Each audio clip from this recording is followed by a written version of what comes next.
Olá pessoal do Facebook, olá pessoal do YouTube, olá pessoal da internet. Então aqui novamente eu aqui, professor Leonardo da Mata. Então a gente vai continuar falando sobre neurociência educacional. Então a neurociência educacional, né, ela interessa a três áreas. Então interessa aqui a área da psicologia, da pedagogia e da neurociência. Então a neurociência educacional, ela estuda como o cérebro aprende, tá? Como o cérebro absorve conhecimento. E também ela vê também qual é a melhor forma de ensinar ao aluno, tá? Então, hoje, para a aula de hoje, eu vou ensinar para vocês, tá, sobre o fenômeno da neuroplasticidade, tá? Então, vamos no quadro comigo? Vamos lá? Então, a neuroplasticidade. Então, o que é neuroplasticidade? Então, a neuroplasticidade ou plasticidade neuronal é um mecanismo que o cérebro usa para absorver algum conhecimento, tá? É uma adaptação neurológica do cérebro para a aquisição da informação. Geralmente o cérebro sofre modificações anatômicas, elétricas, celulares, bioquímicas, etc. para absorver o saber. Então vamos supor, tá? Vou trocar de mão aqui, então vamos supor o seguinte. Vamos supor que você está aqui no Brasil, você é falante de língua portuguesa, você é lusófono. Aí você sai daqui do Brasil e vai para algum país que fala alguma língua. Por exemplo, você sai daqui do Brasil e vai para Itália. Vou escolher Itália aqui. Então você tem que aprender a falar o italiano. Por quê? Porque você está inserido no meio de pessoas que falam italiano. Então você tem que aprender essa língua. Então o teu cérebro vai se adaptar ao meio que você está inserido. Então você não está inserido num país de língua portuguesa, você está inserido num país que é de língua italiana. Então você tem que aprender a falar o italiano para poder se adaptar bem naquele ambiente. Então, no caso, aprender uma nova linguagem é o que? É um aprendizado. Então, o teu cérebro vai sofrer modificações, tá? Para poder absorver aquele novo aprendizado. Então, por exemplo, a criança está aprendendo a contar, a criança está aprendendo a ler, a criança está aprendendo a escrever, a criança está aprendendo as 4 operações de matemática, soma, divisão, subtração, multiplicação. Então, o cérebro da criança está absorvendo aquele conhecimento, tá? Então, o cérebro da criança, tá, do termo assim fisiológico, está sofrendo modificações para poder absorver aquele conhecimento, tá? Então essas modificações são que é a chamada neuroplasticidade ou plasticidade neuronal. Então o que é plasticidade? No caso, a plasticidade seria o seguinte, por exemplo, é uma capacidade de uma coisa se transformar em outra, tá? É uma capacidade de uma coisa poder se alongar, tá? Isso que é a plasticidade, tá? Então quando você absorve o conhecimento, tá? Você absorve o conhecimento, o teu cérebro sofre modificações para poder absorver aquele conhecimento, tá? Então é o seguinte, então esse é o conceito, vamos aqui no quadro comigo, voltando aqui, esse é o conceito de neuroplasticidade, tá? Então quais são os tipos de aprendizado? Então você tem aqui o cérebro é um órgão social, então ele interage com o meio social, tá? Então, por exemplo, você recebe aprendizado de cálculos, conhecimento matemático, leitura, a escrita, a linguagem, tá? Você está na escola, você aprende coisas sobre história, geografia, ciências, filosofia, química, física, matemática, etc. Convívio social. Então, tudo isso daqui, etc. Tudo isso daqui é um aprendizado. Então, tudo isso daqui nos cerca. Então, é um aprendizado. Então, o nosso cérebro tem que sofrer o quê? Modificações para poder absorver todo esse aprendizado, para poder o quê? Se adaptar ao ambiente e assim você sobreviver. Então, ocorre um processo o quê? Um processo fisiológico, bioquímico, anatômico para o teu cérebro poder absorver aquele conhecimento, tá? Então vamos pensar o seguinte, na aula passada, no vídeo passado eu falei o seguinte, que o aprendizado é uma coisa uma coisa contínua. Então constantemente a gente está aprendendo a vida inteira. Então se o aprendizado é contínuo, então o teu cérebro sofreu o aprendizado. Então a neuroplasticidade só ocorre o que? Ocorreu a neuroplasticidade, por quê? Porque o teu cérebro sofreu um aprendizado. Então o seu cérebro aprendeu alguma coisa, então o teu cérebro sofreu a neuroplasticidade. Então o aprendizado, voltando aqui no quadro aqui comigo, se o aprendizado é contínuo, então o processo da neuroplasticidade também é contínuo, né? Então o teu cérebro aprende alguma coisa, então o teu cérebro vai sofrer a neuroplasticidade. Então, se o aprendizado é contínuo, então a neuroplasticidade é contínua. Por quê? Porque constantemente a gente está aprendendo o quê? Coisas novas, absorvendo o quê? Conhecimentos, saberes, tá? E existe tipo específico de neuroplasticidade. Então, quais são as neuroplasticidades? Então, esse primeiro vídeo eu vou falar sobre o quê? Aqui, ó, tipos de neuroplasticidade. Então, a primeira plasticidade aqui é chamada plasticidade dendrítica. Então, o que é plasticidade dendrítica? No caso, plasticidade dendrítica, como está escrito aqui no quadro, é quando o neurônio emite prolongamentos de dendritos.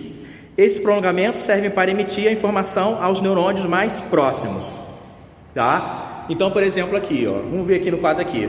Teu cérebro sofreu uma informação. Vamos supor, lá o jovem, lá o adolescente está lá no ensino fundamental. Aí ele está aprendendo o que? Equação de segundo grau. Aí ele aprende o que? Resolver uma equação de segundo grau. Aí ele aprende o que? Fórmula de Bhaskara, né? Que é b elevado ao quadrado menos 4 vezes a vezes c. Né? E também a forma de x uma linha, x duas linhas, tá? Que também faz parte da fórmula de Bhaskara. Então, isso é um conhecimento que o cérebro desse aluno está absorvendo. Então, o cérebro desse aluno está absorvendo conhecimento, então está sofrendo o processo da neuroplasticidade. Então, um dos tipos de neuroplasticidade é a neuroplasticidade que? Dendrítica, tá? Vamos ver aqui no desenho aqui, vamos supor. Aí aquele referido aluno, ele está aprendendo a resolver a equação de segundo grau. Aí está aprendendo a fórmula de Bhaskara. Então, ele usa uma determinada região do cérebro dele para poder absorver essa informação. Então, essa região do cérebro, o neurônio está aqui. Lembrando que as partes do neurônio aqui está o axônio aqui está a bainha de mielina, aqui os nódulos de Hanver, que aumenta o impulso elétrico, aqui está o corpo celular e aqui está os dendritos aqui, pequenininho aqui. Então, esse esquema aqui é antes da informação. Então, antes da informação, esse neurônio não emitiu o que? Prolongamentos para poder se comunicar com esse outro neurônio aqui, tá? Quando o aluno recebeu a informação, depois da informação, agora sim o aluno sabe resolver a equação de segundo grau, sabe fórmula de Bhaskara. Então, o neurônio vai emitir o que? Prolongamentos de dendrítico, de dendrito. Então, isso aqui é uma plasticidade dendrítica. Por quê? Porque sofreu uma modificação para poder absorver aquele conhecimento. Então, esse neurônio absorveu o conhecimento da resolução da equação do segundo grau e emitiu prolongamentos de axônio. Para quê? Para poder passar essa informação para o outro neurônio. Toda informação que chega ao sistema nervoso é convertida em impulsos elétricos para depois ser interpretada por alguma região específica do cérebro. Então, tudo que chega a gente, por exemplo, som, imagem, tato, conhecimento, informação, quando chega ao nosso sistema nervoso, é convertido em impulso elétrico e enviado ao nosso cérebro para quê? Para ver a interpretação daquela informação externa. Então, esse exemplo aqui é uma neuroplasticidade dendrítica, porque o neurônio aqui, ele não tinha dendrito, ele começou a emitir prolongamentos de dendritos após após uma informação, tá? Então, a neuroplasticidade só é possível através do processo do aprendizado. Então, o cérebro da pessoa só sofre neuroplasticidade se o cérebro da pessoa se submeter ao processo da aprendizagem. Falou, pessoal? Tá? Então, eu falei da neuroplasticidade dendrítica, né? Então, vamos ver aqui outros tipos de neuroplasticidade. Vamos no quadro comigo? Então, aqui, você tem a neuroplasticidade axônica, tá? Então, o que é neuroplasticidade axônica? Então, neuroplasticidade axônica é quando os neurônios emitem prolongamentos de axônio para se comunicar com outros neurônios. Por exemplo, você vê aqui no quadro o seguinte, antes da informação. Vamos citar um exemplo aqui, o seguinte. Então, antes da informação, o aluno está lá na sala de aula. Aí ele está aprendendo análise sintática. Aí a professora passa uma oração para ele lá.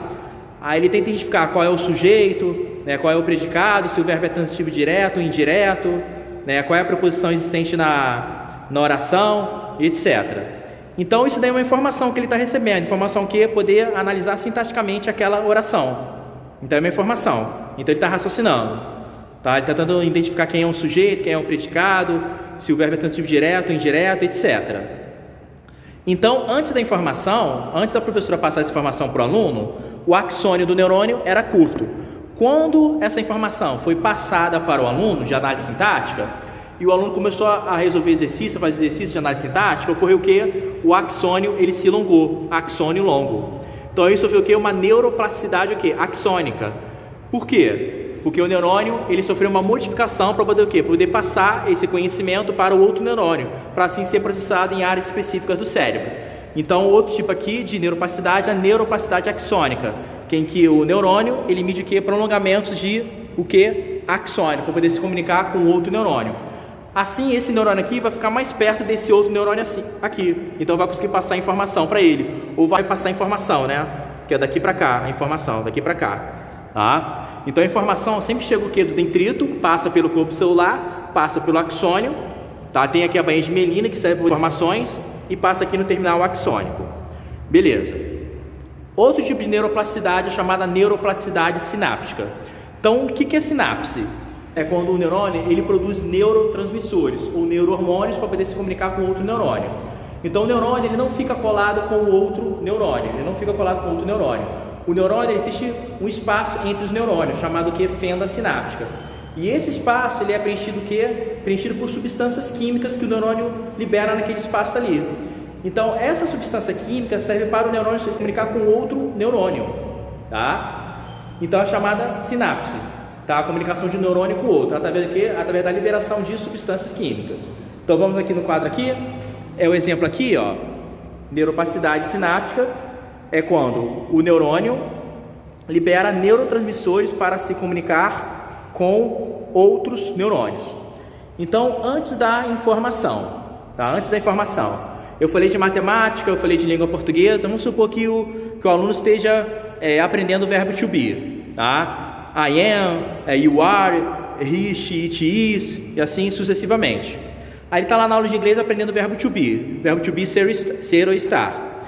Então, antes dele absorver essa informação, aqui na fenda sináptica, que é espaço entre o neurônio, não haviam neurotransmissores, sem a liberação de neurotransmissores. Está vendo aqui, ó, sem neurotransmissores.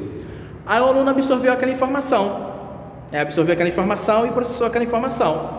Então o neurônio ele vai começar a liberar neurotransmissores. A região aqui sináptica aqui, ó, tá, a região aqui do axônio, aqui vai liberar neurotransmissores aqui na chamada fenda sináptica. A fenda sináptica é o espaço entre um neurônio e outro. Então essa substância química chamada neurotransmissores vai atuar sobre o detrito desse próximo neurônio aqui, tá, causando modificações. Então aqui, depois da informação, houve o que? Com a presença de neurotransmissor. Exemplo, glutamato. Então o glutamato é um dos neurotransmissores que está associado ao aprendizado, tá? Então, por exemplo, você está submetendo a um processo de aprendizado, então você tem o quê? Você tem o glutamato lá participando. Estou aprendendo um cálculo matemático, estou aprendendo uma nova língua, eu estou aprendendo a falar um novo idioma, alguma coisa assim. Eu estou aprendendo a nadar, por exemplo, natação. Então eu estou submetendo ao processo de aprendizado. Então, geralmente, o glutamato ele participa no processo de aprendizado, tá? E o neurônio que produz glutamato são neurônios glutaminérgicos, tá? Há outros neurônios também que participam do processo de aprendizado, como por exemplo a dopamina também participa também, tá? Mas como exemplo aqui você dá o exemplo do glutamato, tá? Há outros tipos também de neuroplasticidade também, como a neuroplasticidade somática e a regenerativa. No caso, a somática ocorre muito, por exemplo, com o bebê. O cérebro do bebê está se desenvolvendo, está criando novas áreas.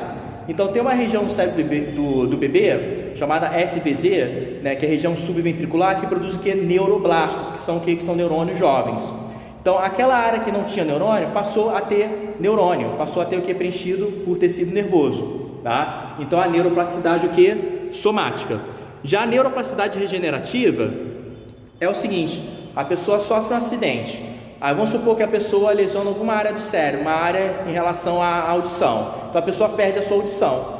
Então com o passar do tempo, às vezes a pessoa pode ficar 5, 6 anos sem ouvir. Então com o passar do tempo a pessoa começa a ouvir de repente, do nada entre aspas, né? Por quê? Porque aquela região do cérebro que foi lesionada se regenerou novamente. Então foi produzido o quê? Novos neurônios.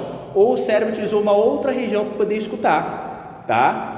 Por que isso aconteceu? Porque a pessoa ficou submetida ao processo de aprendizagem, né? A pessoa ela foi submetida ao quê? Ao ambiente de ouvinte, tá? Beleza? Falou, pessoal, um forte abraço e até a próxima.